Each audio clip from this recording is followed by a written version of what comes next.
हमारा प्रश्न है, किन्हीं दो देशों पर ध्यान केंद्रित करते हुए बताएं कि 19वीं सदी में राष्ट्र किस प्रकार विकसित हुआ। ठीक है, हमें दो देशों के बारे में बताना है जो कि 19वीं सदी में विकसित हुए तथा वह किस प्रकार विकसित हुए। ठीक है, हमें ये बताना है। चलिए हम इसका आंसर देख लेते हैं। देखिए, 19वीं शताब्दी में लगभग पूरे यूरोप में राष्ट्रीयता का विकास हुआ, जिस कारण राष्ट्र राज्यों का उदय हुआ।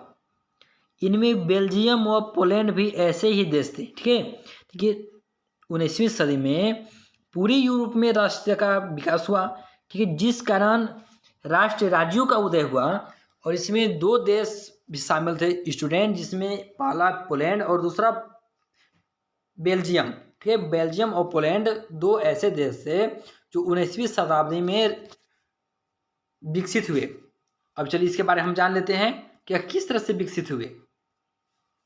देखिए, 1815 ईस्वी में नेपोलियन की हार के बाद, ठीक है, कब 1815 ईस्वी में नेपोलियन के हार के बाद वियना संधि द्वारा बेल्जियम और पोलैंड को मनमाने तरीके से अन्य देशों के साथ जोड़ दिया गया। ठीक है, अपनी मनमाने तरीके से बेल्जियम और पोलैंड को अन्य देशों के साथ क्या किया गया, जोड़ दिया गया, जिनका आधार यूरोपीय सरकारों की यह रूढ़िवादी विचारधारा थी। क्या थी यह सरकारों की रूढ़िवादी विचारधारा थी कि राज्य व समाज की स्थापित पारंपरिक संस्थाएं जैसे राजतंत्र, चर्च, सामाजिक ऊंच नीच, संपत्ति और परिवार बने रहने चाहिए। ठीक है, इसका बेल्जियम व पोलैंड ने विरोध किया। अपने को स्वतंत्र राष्ट्रीय राज्य के रूप में स्थापित किया।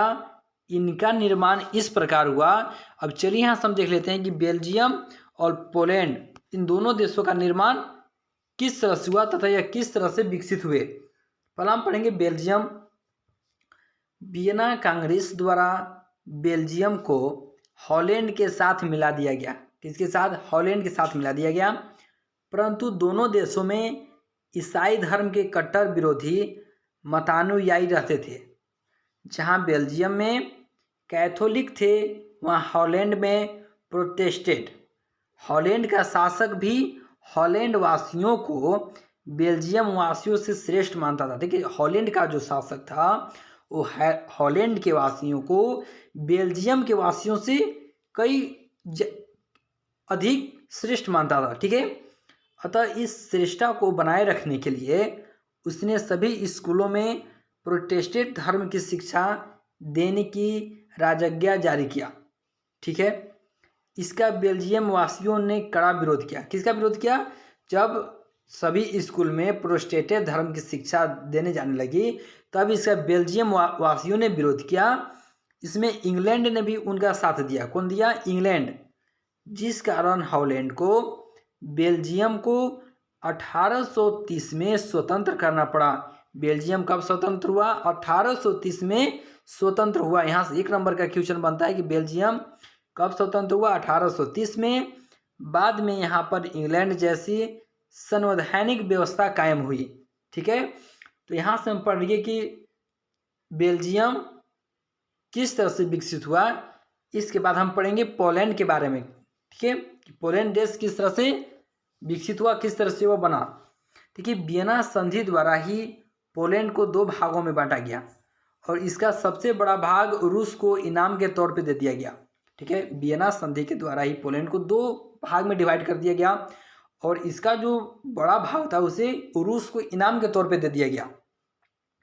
परंतु जब वहाँ के लोगों में राष्ट्रीय भावना का विकास हुआ तो 1848 में, कब? 1848 में पोलैंड में वार्सा में क्रांति आरंभ हुई। इसे रूसी सेनाओं ने कठोरता से दबा दिया, परंतु राष्ट्रवादियों ने हार नहीं मानी और दोबारा विरोध किया, जिसमें उन्हें सफलता मिली। ठीक है, तो इस तरह स्टूडेंट पोलैंड और बेल्जियम दो देशों में विकास हुआ।